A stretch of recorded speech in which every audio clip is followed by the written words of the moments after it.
మీరేవుట్లు? అదేనండి, మీదే కులం. ఈ ప్రశ్న విని ఎంతకాలమైంది? పోనీ మీరడిగి ఎంతకాలమై ఉంటుంది? సామాన్య జనం వ్యక్తిగత కుటుంబ అవసరాలకు తప్ప పెద్దగా పట్టించుకోని కులాన్ని రాజకీయ నాయకులు ప్రతి నిమిషం గుర్తు చేస్తున్నారు. మీది ఈ కులం, ఆ కులం, మా కులం అంటూ విభజిస్తున్నారు. వాటి ఆధారంగా ప్రయోజనాలు పొందాలనుకుంటున్నారు. దేశంలో రాజకీయాల్ని, కులాల్ని విడదీయలేకపోవచ్చు. కానీ కులమే పూర్తిగా రాజకీయాలను శాసించడం లేదు.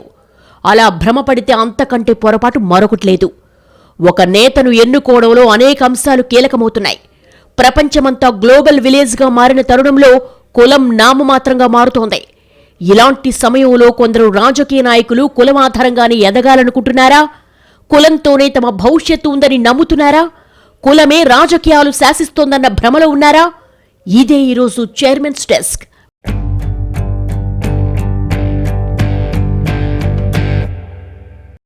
ఒక మంత్రి 2 రాష్ట్రాల్లో కమ్మవాళ్లకు తానే ప్రతినిధి అని చెప్పుకుంటాడు. మరో పార్టీ రాష్ట్ర అధ్యక్షుడు రెడ్లు ఏకం కావాలని, రెడ్లకు అధికారం కావాలని డైరెక్టుగా చెప్తాడు. తెలుగు గడ్డ మీద ఈ 2 కులాలే ఉంటాయా? ఈ 2 కులాలే రాజకీయాలు శాసిస్తాయా? అసలు మిగతా కులాలు ఓట్లేయకుండానే వీళ్లు గెలుస్తారా? ఇది సరైన ఆలోచనేనా?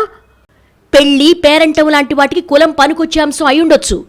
కానీ రాజకీయాలకు, ప్రజాప్రతినిధులను ఎన్నుకోవడానికి పనికొచ్చేది కానే కాదు. కానీ దురదృష్టవశాత్తు ఇలాంటి ప్రయత్నాలే జరుగుతున్నాయి. కులం కులం కులం అంటూ కొంతమంది పిచ్చెక్కిపోతున్నారు. జనాన్ని తప్పుదోవ పట్టిస్తున్నారు. ప్రపంచమంతా అభివృద్ధి వైపు చూస్తోంది. మనం మాత్రం కులాల రొచ్చులోనే కూరుకుపోతున్నాం. కాస్త నిలదొక్కుకోగానే ఎవరికైనా వ్యాపార, వ్యక్తిగత, ఆర్థిక ప్రయోజనాలు కనిపిస్తాయి తప్ప కులమాధారంగా ఎవ్వరూ ఎలాంటి కీలక నిర్ణయాలు తీసుకోరు. అలాంటి ప్రజలు కులాన్ని చూసి ఓట్లేస్తారు అనుకోవడం అజ్ఞానం. ఇలాంటి లేనిపోని భ్రమలు కల్పిస్తున్నారు కొందరు నేతలు.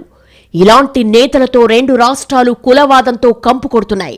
బీసీలకు పదవులిస్తే బీసీలంతా ఓట్లేస్తారని, ఎస్సీలకు పదవులిస్తే ఎస్సీలంతా ఓట్లేస్తారని భావించడం భ్రమ. ఒక వ్యక్తికి ప్రయోజనం జరిగితే అతని కులానికి, అతని వర్గానికి ప్రయోజనం జరిగినట్టేనని భావించి ఆ కులం జనమంతా గంపగుత్తగా ఓట్లు గుద్దేస్తారనుకోవడం ఎంత తెలివిమాలిన పని. అదే నిజమైతే రెడ్డి సీఎం అయితే రాష్ట్రంలోని రెడ్లు, వెలమ సీఎం అయితే రాష్ట్రంలోని వెలమలు, కమ్మ సీఎం అయితే రాష్ట్రంలోని కమ్మవాళ్లంతా ధనికులైపోవాలి. కానీ అలా జరగడం లేదు కదా. జరిగినట్టు భారతదేశంలో ఇంతవరకు ఎక్కడా చూడలేదే. ఓ పక్కన మనం గ్లోబలైజేషన్ అంటాం. కార్పొరేట్ కంపెనీల్లో అంతా కలిసే పనిచేస్తాం. ప్రపంచమంతా గ్లోబల్ విలేజ్గా మారింది. ఈ సమయంలో కూడా కులాలు, మతాలు, వర్గాలని వింటున్నామంటే ఈ పొలిటీషియన్లు ఏ కాలంలో ఉండిపోయారు? అవకాశాల కోసం ఏ దేశానికైనా వెళుతున్నాం, ఎవరితోనైనా కలిసి పనిచేస్తున్నాం. కానీ రాజకీయాల్లో మాత్రం కులం ప్రస్తావన తెస్తున్న ఈ పొలిటీషియన్లు మనల్ని ఏ కాలంలోకి తీసుకెళ్తున్నారు? వీలైనన్ని విషయాల్లో కులాన్ని పక్కన పెడితేనే అప్పుడు మన బతుకులు బాగుపడతాయి. ప్రజల్ని కులాల లెక్కన ఎప్పటికప్పుడు విభజించి ప్రయోజనాలు పొందే ఎత్తుగడలకు రాజకీయ నాయకులు దిగుతూనే ఉన్నారు. కుల వ్యవస్థ ప్రభావం తగ్గించాల్సింది పోయి కులాలను రెచ్చగొట్టడం ద్వారా దాన్ని బతికిస్తున్నారు, మరింత బలోపేతం చేస్తున్నారు. కులాన్ని ఒక కుటుంబ వ్యవహారంగానూ, వ్యక్తిగత వ్యవహారంగానూ ఉంచాలి. నిజానికి కులం పేరు చెప్పేవారు ఎవరైనా వాళ్ల వ్యాపార, రాజకీయ, వ్యక్తిగత ప్రయోజనాల కోసం మాత్రమే కులాన్ని వాడుకుంటున్నారు. రాజకీయాల్లో కులం ఒక గేమ్ మాత్రమే. ఆ గేమ్ను రక్తి కట్టించడంలో పొలిటీషియన్లు ఎవరి స్థాయిలో వాళ్ళు ప్రయత్నాలు చేస్తున్నారు. అందుకే రాజకీయాలు కులం గబ్బు కొడుతున్నాయి. సోకాల్డ్ పోల్ మేనేజర్లు వచ్చిన తర్వాత ఈ కులాల కంపు ఎక్కువైంది. వీళ్లంతా కులాల డివిజన్తోనే రాజకీయ ప్రయోజనాలు సాధ్యమంటున్నారు. క్యాస్ట్ డివిజన్ పైనే రాజకీయాలు నడుస్తాయని చెప్తున్నారు.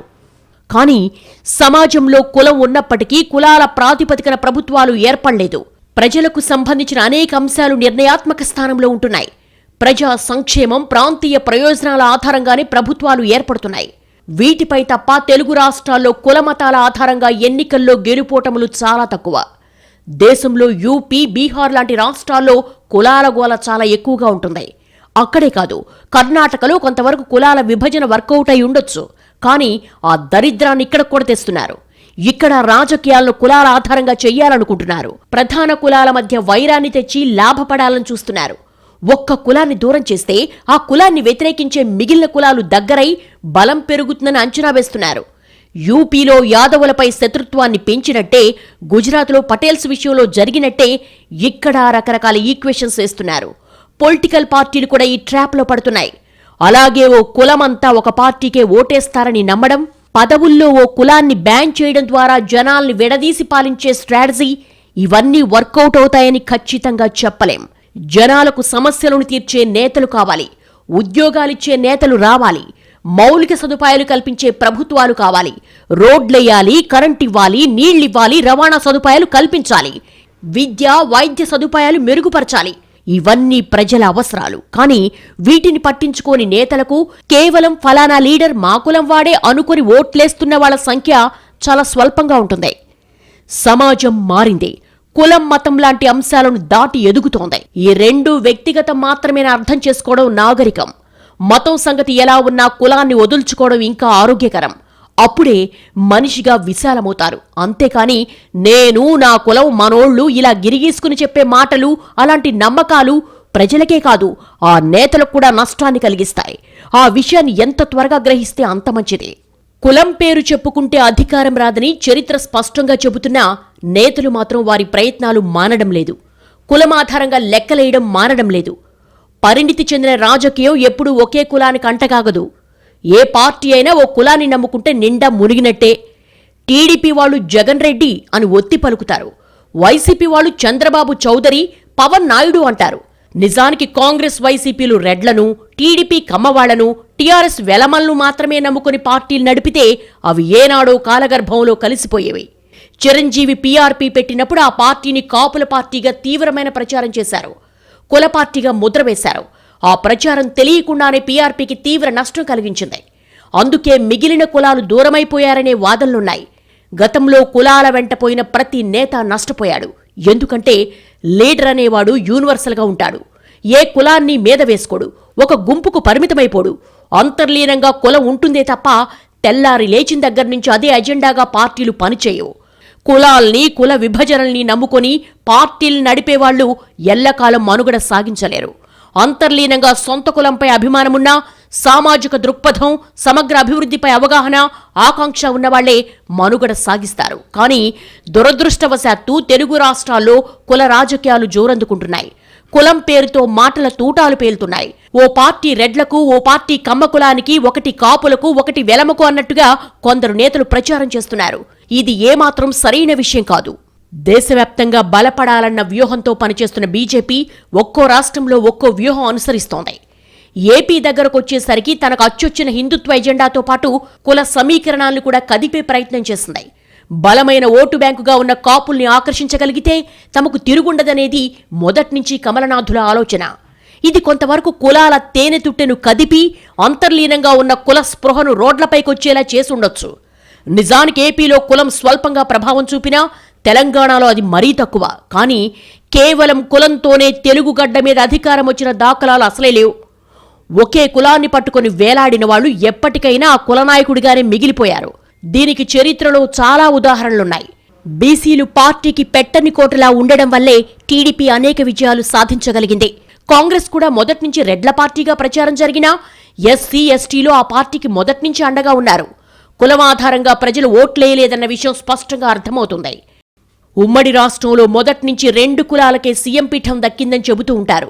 కమ్మ సామాజిక వర్గం నుంచి ఎన్టీఆర్, చంద్రబాబు, రెడ్డి సామాజిక వర్గం నుంచి కాసు బ్రహ్మానందరెడ్డి, కోట్ల విజయభాస్కర్ రెడ్డి, నేదురుమల్లి జనార్దన్ రెడ్డి, వైఎస్ రాజశేఖర రెడ్డి లాంటి నేతలు ముఖ్యమంత్రులయ్యారు. కానీ వీరెవరూ కేవలం వారి కులం ఓట్ల ఆధారంగా విజయాలు సాధించలేదు. వారి సొంత కులంతో పాటు ఇతర కులాలు కూడా అండగా నిలవడం వల్లే అధికారంలోకి రాగలిగారు. తెలుగు రాష్ట్రాల్లో మొదట్నుంచి కులానికి పెద్ద ప్రాధాన్యత లేదు. కులాల కంటే నేతలు, పార్టీల్ని చూసే ఇక్కడి ప్రజలు ఓట్లేశారు. సీఎం కేసీఆర్ సామాజిక వర్గం తెలంగాణ జనాభాలో కేవలం 0.5% ఉంటారు. నిజంగా కులం పేరుతో రాజకీయం చేస్తే టీఆర్ఎస్కు ఇన్ని సీట్లొచ్చేవా? ఖచ్చితంగా కానే కాదు. కానీ దురదృష్టవశాత్తు సిద్ధాంతాల పేరుతో రాజకీయాలు చేసే కాలం పోయి కులాల పేరుతో ఓట్లు దండుకుందామనుకునే నేతలు పుట్టుకొచ్చారు. కేవలం కులబలంతోనే ప్రభుత్వాల అధికారంలోకి వచ్చిన ఉదాహరణలు దేశంలో ఎక్కడా లేవు. దళితుల పేరుతో పార్టీ పెట్టుకున్న బహుజన్ సమాజ్ పార్టీ, మాయావతి కూడా విభిన్న కులాల కలయికలో కాంబినేషన్ రాజకీయాలు నడిచాయి. ఇలా ఏ రాష్ట్రం చూసుకున్నా, ఏ పార్టీ విజయాలు పరిశీలించినా ఒకే కులాన్ని నమ్ముకుని రాజకీయం చేసిన పార్టీలేవీ నిలబడలేదు. కాలంతో పాటు కులాల పేరుతో పోలరైజేషన్ కూడా తగ్గుతూ వస్తోంది. కానీ నేతల సవాళ్లలో మాత్రం ఇప్పటికీ కులానిదే ప్రధాన పాత్రగా ఉంటోంది. ఏదో కులం పేరు చెప్పి విమర్శలు చేయిందే, బలాన్ని కూడగట్టుకోందే నాయకులకు పూటగడవని పరిస్థితి ఉంది. కులం కూడుపెట్టదు, అవసరాలు తీర్చదు, అది కేవలం ఓ ఫీలింగ్ మాత్రమే. ప్రజలు తమకు అవసరమైనప్పుడు సందర్భానుసారంగా కులాన్ని బయటకు తీస్తారు. కానీ అన్ని సమయాల్లో కులం పేరుతో వ్యవహారం నడవడానికి ఇష్టపడరు. సాధారణ రోజువారీ పనులు, ఉద్యోగాలు, వ్యాపారాల్లో కులానికి పెద్దగా పట్టింపేమీ ఉండదు. కానీ తమ ఓటు బ్యాంకు రాజకీయాల కోసం నేతలే కులాల పేరుతో ప్రజల్ని విభజించే పనికి పూనుకుంటారు. కులాలు ఓట్లు రాల్చటం లేదని సర్వేలు స్పష్టం చేస్తున్నా కులాన్ని హైలైట్ చేస్తేనే గంపగుత్తగా ఓట్లు పడతాయనే భ్రాంతిలో బతికేస్తున్నారు. నాయకుడు సమర్థుడైతేనే ఏ కులం వాళ్లైనా ఆదరిస్తారు. అంతేకాని తమ సామాజిక వర్గమనో తమ ప్రాంతమనో అసమర్థ నేతలను ప్రజలు నెత్తిన పెట్టుకోవడం లేదు. ఏ ప్రాతిపదికన చూసుకున్నా కులాన్ని బట్టి ప్రజలు ఓట్లేస్తారనే వాదనకు హేతుబద్ధత లేదు. అదే సమయంలో ప్రతి ఎన్నికకు ఓటర్ మూడ్ మారిపోతూ ఉంటుంది. ప్రతి ఎన్నికలోనూ ఒక ఓటర్ ఒకే పార్టీకి ఓటేస్తారనే గ్యారంటీ కూడా ఏమీ లేదు. కులం పేరు చెప్పుకొని పైకొద్దామనుకున్న చాలామంది నేతలు ఎవరైనా ఓ స్థాయికి మించి రాజకీయాల్లో రాణించలేకపోయారని గుర్తుంచుకుంటే మంచిదే. కులమనేది నిజ జీవితంలో కొన్ని సందర్భాలకు మాత్రమే పనికొస్తుంది. రాజకీయాలు విస్తృత ప్రజా ప్రయోజనాలకు ఉద్దేశించినవి. ఇందులో కేవలం కులాన్ని పట్టుకుని పైకొద్దామనుకుంటే కుక్కతోక పట్టుకుని గోదావరి ఈదినట్టే ఉంటుంది. కొన్ని అంశాల్లో కులానికి ప్రాధాన్యత ఇచ్చేవాళ్లు కూడా ఎన్నికల విషయానికి వచ్చేసరికి అంతకు మించి ఆలోచిస్తారు. కులపరంగా ఎంత ఉద్వేగానికి లోనైనా కేవలం ఆ దృష్టితోనే ఓట్లేసే ప్రసక్తి ఉండదు. ఈ విషయాన్ని తెలుగు రాష్ట్రాల రాజకీయాలు చాలాసార్లు నిరూపించాయి. నేతలే దీన్ని గుర్తించలేకపోతున్నారు. అసలు ఓ కులంపై అవ్యాజమైన ప్రేమ ఒలకబోశారంటేనే ఆటోమేటిక్గా మిగతా కులాలకు దూరమైపోతారు నేతలు. అలాంటప్పుడు మెజార్టీ ఓటర్ల మద్దతు ఎలా దొరుకుతుందనేది అసలు ప్రశ్న. ఇంత చిన్న లాజిక్ అర్థం చేసుకోలేకే చాలా మంది నేతలు తమ రాజకీయ జీవితానికి అర్ధాంతరంగా తెరపడేలా చేసుకుంటున్నారు. కులం కాదు గుణం ముఖ్యమంటారు. గుణం లేనివాడే కులం కులం అని కలవరిస్తూ ఉంటాడని కూడా ఎత్తిపొడిచేవాళ్లు. ఇప్పుడు కూడా పసలేని నేతలే కులాల మధ్య కుమ్ములాటలు పెట్టి పబ్బం గడుపుకోవాలని చూస్తున్నారనే వాదనలు ఉన్నాయి. ఓ కులాన్ని అతిగా ప్రేమించినా మరో కులాన్ని అతిగా ద్వేషించినా రాజకీయాల్లో నష్టపోవడం ఖాయం. కులాల మధ్య ఆధిపత్య పోరాటాలు ఉన్నాయని, రాజకీయ నేతల్ని కులాల లెక్కన చూస్తున్నారని పార్టీలు చెప్పుకుంటాయి. కానీ ఓటర్లు కులాల వారీగా చీలిపోయి ఓట్లేయడం లేదనేది చాలా సందర్భాల్లో తేలింది. ఓ కులానికి పట్టున్న ప్రాంతాల్లో ఇతర కులాలకు చెందిన అభ్యర్థులు గెలిచిన సందర్భాలున్నాయి. ఓ కులానికి చెందిన మెజార్టీ ఓటర్లున్నా అదే కులానికి చెందిన అభ్యర్థి ఓడిపోయిన దాఖలాలు ఉన్నాయి. ప్రజలెప్పుడూ సమస్యలకు పరిష్కారం కోరుకుంటారు. తమ జీవితాలు బాగుపడాలనుకుంటారు. 5 ఏళ్ల క్రితానికి ఇప్పుడు తమ పరిస్థితిలో ఏమైనా మార్పు వచ్చిందా అని బేరీజు వేస్తారు. అంతేకాని ప్రతిసారి కులం పేరు చెప్పి ఓట్లడిగితే ఎంత కొలపిచ్చున్న ఓటర్కైనా వ్యతిరేకతే వస్తుంది. సమాజంలో చాలా మార్పులొస్తున్నాయి. ఆధునిక సాంకేతిక యుగంలో మనుషుల అవసరాలు వేగంగా మారిపోతున్నాయి. ఒకప్పుడు విలాసంగా భావించేవి కూడా ఇప్పుడు నిత్యావసరాలుగా మారిపోయాయి. అయినా సరే ఇంకా కులాన్ని పట్టుకొని వేలాడదామనుకుంటున్నారు కొందరు నేతలు. ఇంకా కులమే ఓట్లు రాలుస్తుందని అనుకుంటున్నారు. ప్రజలకు మేలు చేసే ఎజెండాను సెట్ చేయలేకే ఇలాంటి బలహీనతల్ని వాడుకోవాలని చూస్తున్నారు అనడంలో అసత్యం లేదు. ఇప్పటికైనా కులమే బలమనేది ఓ భ్రమ మాత్రమే అనే వాస్తవాన్ని నేతలు ఎంత త్వరగా అర్థం చేసుకుంటే అంత మంచిది. తెలుగు రాజకీయాల్లో ఓ దశలో కుల సంఘాల హవా నడిచింది. దీంతో అప్పట్లో కుల సంఘాల నేతల్ని పార్టీలు కూడా చాలా గౌరవంగా చూసుకున్నాయి. కుల సంఘాల నేతల మద్దతు కోసం చాలా తాపత్రయపడ్డాయి. కానీ ఆ సీజన్ కూడా ఎక్కువ కాలం నడవలేదు. ఇప్పుడు ఏ కుల సంఘమూ ఎన్నికలపై ప్రభావం చూపే పరిస్థితిలో లేదు. స్వయంగా కుల సంఘాల నేతల్నే ఓటర్లు తిరస్కరించిన దాఖలాలున్నాయి. ఇప్పుడు ఏ కుల సంఘము పార్టీలను బ్లాక్మెయిల్ చేసే పరిస్థితిలో లేవు. అయినప్పటికీ కులం పేరుతో ప్రజల్ని రెచ్చగొట్టి రాజకీయంగా పబ్బం గడుపుకోవాలని చూసే నేతలు చాలామంది ఉన్నారు. కానీ వాళ్ళెవ్వరికీ ప్రజల్లో బలముండదు. ఒకే కులాన్ని నమ్ముకుంటే ఏ పార్టీ కూడా మనుగడ సాగించలేదు. దేశంలో కులం మతపరమైన కోణాలు ఉత్తరాదిలో ఎక్కువగా కనిపిస్తాయి. అక్కడ కులం మతం ఆధారంగానే ఓట్లు పడతాయనే చెప్పాలి. కానీ దక్షిణాది మొదటి నుంచి వినూత్నంగానే ఆలోచించింది. ఇక్కడి ప్రజలు కులం మతం లాంటి విషయాల కంటే అభివృద్ధికే ప్రాధాన్యత ఇస్తూ వచ్చారు. అభ్యుదయ భావాలు కూడా దక్షిణాది సమాజంలో ఎక్కువే. ఇక్కడ కులం మతం అనేవి పెళ్లిళ్లు లాంటి వ్యక్తిగత విషయాలకే పరిమితం. సామాజిక జీవనంలో వీటికి ఎలాంటి పాత్ర లేదు. దక్షిణాది రాష్ట్రాల్లో ఏ పార్టీ అధికారంలోకి వచ్చినా ఈ భావన మాత్రం ప్రజల్ని వీడిపోలేదు. కులం మతం ఆధారంగానే అధికారాల్ని అందుకోవాలనే రాజకీయ పార్టీలు, కొందరు నేతల ప్రణాళికలు సమాజంలో విషబీజాలు నాటుతున్నాయి. కులం మతం కంటే రాష్ట్రం దేశం గొప్పదన్న భావన ప్రజల్లో పెంపొందించడమే నేతల కర్తవ్యం. కాలం మారుతోంది. చదువుకున్న వాళ్ళు పెరుగుతున్నారు. మన దేశంలో కులం లేని వాళ్ళు ఎవరుంటారు? కావాలని ఓ కులంలో పుట్టేవాళ్లుంటారా? కావాలని ఎవరైనా ఓ కులంలో పుట్టగలరా? ఈ స్పృహతో కులాన్ని నామమాత్రంగా భావించి బతికేవారే సమాజానికి మేలు చేసినట్టు. కులం పేరుతో రాజకీయం నడిపేవారిని ప్రజలు దూరం పెట్టాలి. అప్పుడే ఈ కుల రక్కసి ఆగిపోతుంది. రాజకీయాల్లో ఎదగడానికి కులం ప్రభావం చూపిస్తుందన్నది వాస్తవమే కావచ్చు. కానీ దానికి చాలా పరిమితులుంటాయి. నాయకత్వ లక్షణాలకే జనం పట్టం కడతారు తప్ప కులాన్ని బట్టి కాదు. అప్పుడైనా ఇప్పుడైనా పూర్తిగా కులంపై ఆధారపడి రాజకీయాలు చేస్తే దెబ్బతింటారు.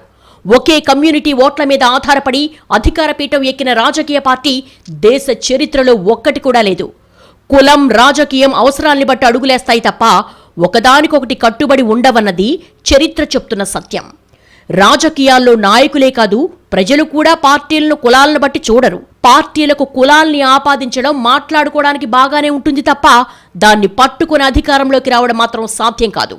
ఈ సూత్రానికి కమ్మవాళ్లైనా, రెడ్లైనా, కాపులైనా మినహాయింపేం కాదు. ఏపీ అయినా, తెలంగాణ అయినా తమ అవసరాలను పణంగా పెట్టి మరీ తమ కులం నాయకులకు ఓట్లెయ్యరు. తమ అవసరాలు ఎవరు తీరుస్తారో, తమ ప్రయోజనాలు ఎవరు కాపాడతారో, ఎవరు నెరవేరుస్తారో వాళ్లకే ఓట్లేస్తారు. ఈ విషయంలో ఓటర్లను ప్రభావితం చేసేది పరిస్థితులు, అవసరాలే తప్ప కులం కానే కాదు. రాజకీయ నాయకులకి ఈ స్పృహ లేకపోతే ఖచ్చితంగా బోల్తా కొడతారు. ఇది ఈ వారం చైర్మన్స్ డెస్క్. వచ్చే వారం మరో అంశంతో కలుద్దాం. నమస్తే.